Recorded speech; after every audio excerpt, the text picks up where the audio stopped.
In this video, I just want to talk about some of the things that I've learned from just a long time away from drums, really. I'm not going to beat around the bush, and I'm just going to go off the top of my head, so sorry if there's a bunch of cuts. This current situation that the whole world's been facing for the last several months has affected us all in different ways and at different levels of analysis, whether it's on more the micro or the macro scale of things.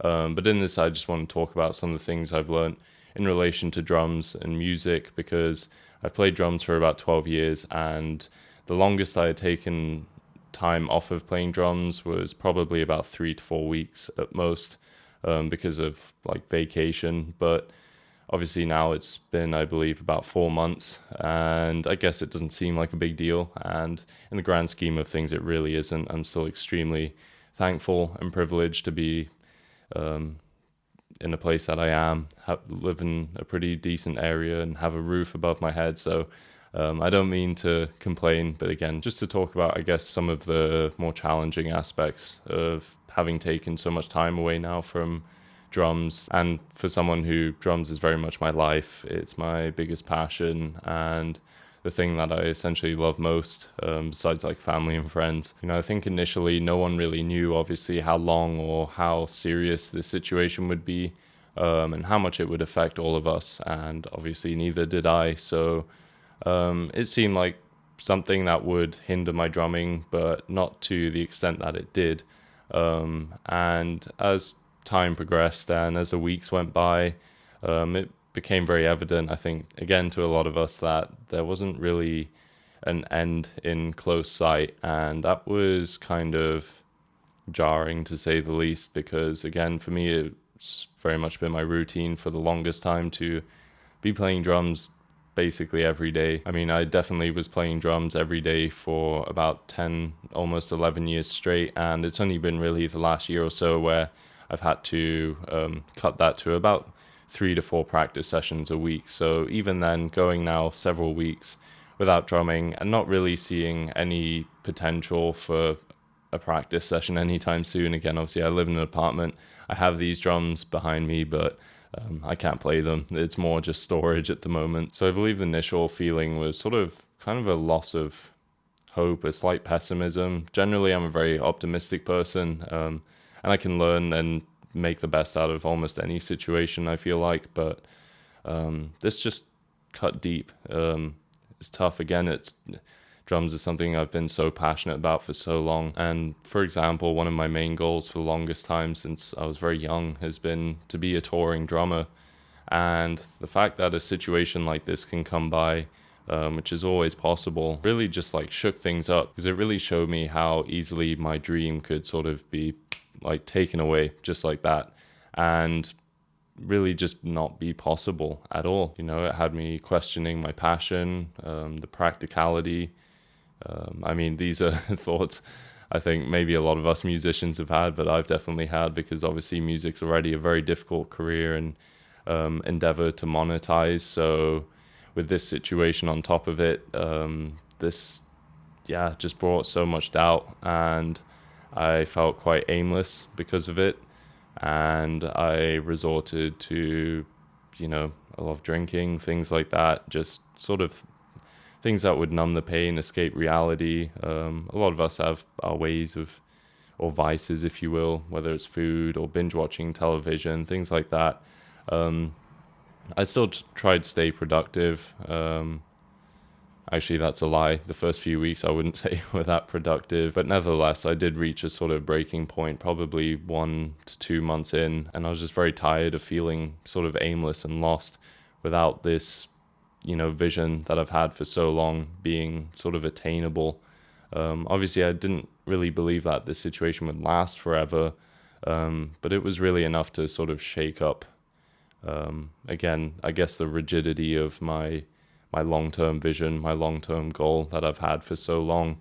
And again, had me questioning it and debating whether or not this is the most sustainable or realistic path for me. And obviously my sort of passion and obsession for drums was one of the largest influences on what my I guess new goal that I started to realize I'd need would be. The whole YouTube thing is something that's enticed me for the longest time, because I'd say firstly, it was just always an awesome way for me to express myself. Obviously, I can make videos about what I want to talk about, me playing drums, things like that. And I've actually been making YouTube videos for about 10 years. I had a video recently called My Worst Regret. You can check out that video, I'll try tag it. But in that, I actually talk about an old YouTube channel of mine where I uploaded a lot of covers. And yeah, if you're interested, you can check that video out. But I'd been sort of on and off with YouTube since. And I think one of the biggest reasons was that I think I undermined how realistic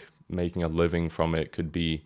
And I'm not saying that I'm there at the moment. I mean, I don't make any money off these videos yet, hopefully. But as weeks progressed, I feel like I started getting this itch that was not only the creative itch that I've always had, but the itch to fulfill some sort of vision, and I guess to attain some sort of fulfillment through responsibility and something that I find meaningful. And, you know, I feel like two of my biggest passions would be music and sort of trying to help people in some way or another.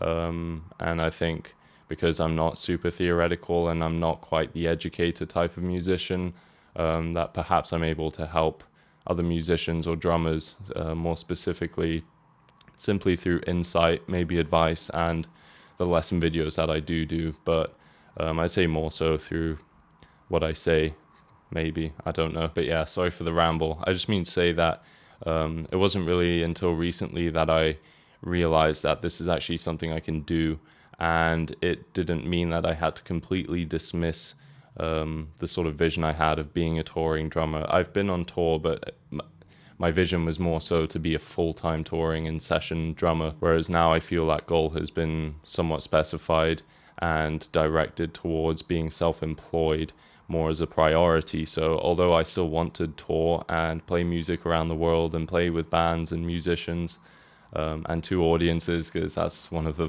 best feelings I find, you know, that I would essentially be able to actually monetize my work, and again, the advice and lessons that I try and give from experience of playing, and even when I don't have the answers, to at least document my sort of process and my journey, as cheesy as it sounds, just to sort of show people what I'm going through and what I'm working on, and what my sort of creative expression looks like. And I found that a lot of people actually resonate with that, regardless of it being a fine-tuned, polished product, or even, again, a perfect lesson video or something. Sometimes just me rambling and showing what I'm getting up to musically speaking, or what I'm practicing or working on at the moment, it seemed to satisfy a lot of people. And again, whether it was through just insight, or maybe it provided some level of motivation or inspiration, something like that, I'm not sure, but you know, that's just something that I find very satisfying. So in realizing that this is actually something I could do, and off of knowing that obviously there are other people who do YouTube full time, and I've known that for a really long time, but it only really hit me like 2 months into this situation. And I say situation because I'm not allowed to say the actual name of it, but you know what I'm talking about. You know, I was just sort of tired of feeling aimless, and that I was wasting so much potential, and especially being young and being very sort of stingy with my time, realizing that it's not something we ever get back. I'm very fearful of having a lot of regret when I'm older, and thinking, what could I have accomplished had I tried or gone for this one thing? So I guess that's something that also fuels me a lot. I get a lot of drive from that, and I feel more obligated to, again, pursue what I feel that I need to pursue, and that's in line with my sort of values, again, with trying to help other people, but also express myself through music and drumming. So to tie those things together, it sort of just seemed obvious then that branching out and being consistent with the YouTube videos was sort of the new path, or the more fine-tuned path. You know, I feel it was like I had to get rid of some of the rubble that was in the way to see more clearly where this path was actually potentially leading to. And because I've been so on and off with videos in the past, it sort of frustrated me, because I'd constantly realize how much potential for opportunities there could have been had I actually remained consistent. So it's something I definitely plan to do now, and I still have my other job working at a music studio rehearsal space, which I absolutely love. But eventually at some point down the line, I'd like to try and really do this full time. And so I'd say that one of the biggest lessons maybe from taking all this time away from drumming was that perhaps I needed an extreme level of reevaluation that I hadn't considered recently. And again, maybe it's something a lot of us relate to, because I think this situation just sucked us out of our routines and removed all these externalities that we were so used to, and daily obligations and tasks. And when it's all stripped away, you're sort of left there kind of naked and vulnerable, so to say. And yeah, that just made me reevaluate my goals. And I feel like it's been a real change in path, because, I've now started my podcast off the kit and being consistent with these YouTube videos, aiming for 2 to 3 videos a week, which isn't easy by any stretch. And I want these videos to be quality and insightful at the very least. I don't want to say it's like a calling, but maybe a self-constructed one. And I guess one of the other big lessons is that, I can do more with my drumming. I've been uploading almost daily to Instagram for about 2 or 3 years now, and I feel like it's just sort of been me more recording my practices and sort of just putting it out there. And I receive awesome comments and feedback, and I've built awesome relationships through it. And I can name a long list of benefits that I've gotten from doing so, and how I've sort of try to also benefit others, again, whether it be through the lesson videos or the Instagram stories, where I sort of talk similar to this, but a lot more short form. The point being that I just realized that there's so much more I can offer and so much more value I can give with my drumming. So, that's something I want to do. And I feel like there's this weird principle that simply the more you do and the more you give, you sort of get back. I guess that's basically karma or something like that. But I even mean more in a like practical sense. If you put yourself out there and you give to people, it gets noticed, and eventually you sort of reap rewards for that. And I'd say one of the biggest rewards, it would be just the satisfaction and the fulfillment, the meaning. And I don't mean to sound arrogant to disregard finances, because obviously we need to pay the bills and do all that sort of practical stuff, and that's easy for me to forget sometimes, because I get very caught up in my own sort of inner world and the world of creativity and music. But that would be the icing on the cake, to be able to take care of all those things financially. I don't have goals of having a massive house or anything. I mean, the biggest dream, I guess, in that sense for me would be to maybe have a home studio, just because it would make recording so much easier. And save me more money in the long run, avoiding transportation costs and rehearsal room costs and things like that. And the whole situation's also just had me realize how much it's possible to get done as well. I feel like some of the things I've accomplished, I mean, I've talked about a lot of these things in my podcast if you're interested, especially the last 2 episodes, I believe episode 4 and 5. But I've quite literally changed my whole lifestyle and routine. Living here in England, I mean, I moved around a lot growing up, having moved to Leeds in the UK here about a year and a half ago. The drinking culture is massive, and I can't deny it. It definitely sort of lured me in, and through my own doing, of course, that's, something I'm accountable for. But during this time, I mean, it didn't start great, and maybe a lot of us did succumb to those sort of impulsivities, I guess in a way without all the responsibilities that we had before.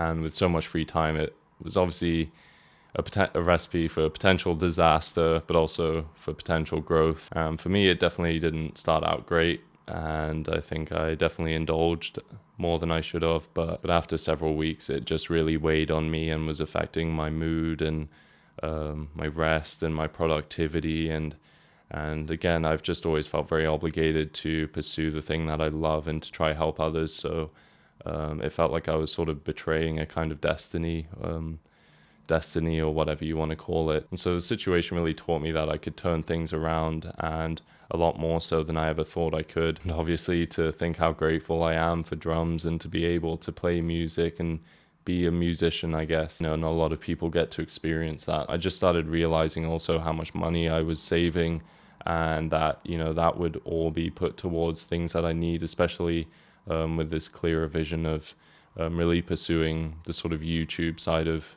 social media, because obviously I've been very active on Instagram for a long time, but I'd like to be able to obviously monetize my work and to have a platform where I can put out more and to give more, because I feel like YouTube at this point in time is sort of still the best platform for that, especially given that the nature of its videos being able to be in long form as opposed to Instagram short clips. I still love Instagram as a sort of content creator, if you will. It's not something I really consume anymore, and to be honest, that would be another thing I learned, is it's just that a lot of my social media consumption wouldn't be serving me, and if anything would leave me in a worse off mood than I was beforehand. So I still follow pages that I admire and that help me and are insightful to me, but I became very quick to sort of stop consuming the kind of content that wasn't serving me or wasn't helping me or in alignment with where I'm headed. So yeah, I'm sorry, this is probably very scattered, and again, it wasn't scripted or anything, so I'm just sort of going off the top of my head, which I'm not always the best at. But there's a lot that I've learned during this time, and I can look at the situation very fondly. Obviously, it's had its limitations, but in me not being able to do what I do and the thing that I love most, I feel that it's actually helped me immensely, and I'm about to be able to play in about the next week or so. I already know that I'm going to be so giddy, and I'm probably going to try play until I pass out and record as much as I can. I'm going to be really rusty, but yeah, I've just learned so much, and I have so much content planned, and I'm so serious with just really pursuing this whole thing and just trying to offer as much value and insight that I can, and to do so many more lesson videos and things like that, because I realize that's the sort of content that people have also really been loving, especially on my Instagram. Not only have I realized that my goals needed major adjustment, but also to take care of myself. I was so focused on this vision of just playing drums, and that was a lot of just what I was doing aside from work and again more impulsive endeavors, was just playing drums. And yes, I recorded, and again I've been doing lesson videos and stuff, but just realizing that there's so much more I can do, and if I actually hone down on the kind of content that could really help people aside from just uploading clips of me practicing with the occasional lesson video, then there's a lot more that can come from all this. So I'm extremely excited to see where this takes me, and hopefully the amount of reach that it could have and the people it could help, no matter how big or small it is. If I can have an impact and still do what I selfishly love and play drums, then to me that would be extremely meaningful. And so with this almost half an hour of rambling, I guess to sum it up, I've become extremely more grateful, sensitive to myself and taking care of myself, having a clearer vision, and learning how to make really clickbaity thumbnails. Yeah, that's been the thing I've been working on a lot recently. Now, I've also obviously had to learn more about things like the YouTube algorithm. Thumbnails has been a big one, which I still don't quite have the right software for, but just in terms of things like using the right dimensions in terms of YouTube thumbnails and cover art, and with the podcast and RSS feeds and color grading, that's something I'm working on. So the learning curve has really been huge, and realizing how much there is for me to learn. And I've always been someone who has kind of been obsessed with learning and been an information addict. I don't really watch a lot of videos that aren't informative in some way. That's sort of always been an obsession of mine. But just having a clearer vision of what I need to actually work on learning, especially some of the more tedious elements, again, whether it's just simple editing techniques and things to do with frame rates and camera ISO and all these just sort of detailed logistical things, website development, product development, things that are actually really necessary, obviously, in terms of monetization and actually making money from what I do. I suppose I've always done free content, and I've always struggled to sort of value or put value in terms of a price tag on the videos and things that I do. It's just always felt like something I can and should do for free. But with this whole situation, and obviously the sort of financial perspective that it offers, it's really made me think a lot more seriously about how I value the work that I do, because it's something that'll obviously be very necessary for me to do. So that's been a huge sort of growth spurt for me, to focus on the more logistical side of things, and again monetization, because I've always liked to just stay in creative land, and I think a lot of creatives do, but it's important that I keep my feet on the ground at times so I can actually be able to handle and know how to handle these sort of more, again, logistical matters. So, and it sort of feels like this probably should have been a podcast episode. I don't know, comment below and I might make this into one. My podcast will be on Spotify and iTunes very soon. I've just been having some technical difficulties with that, but yeah, I guess that's everything. If you want to see more drumming clips of me, my Instagram is chrisjenkinsdrums. Again, post pretty much daily content on there. And yeah, until then, I'll see you in the next one. Thanks.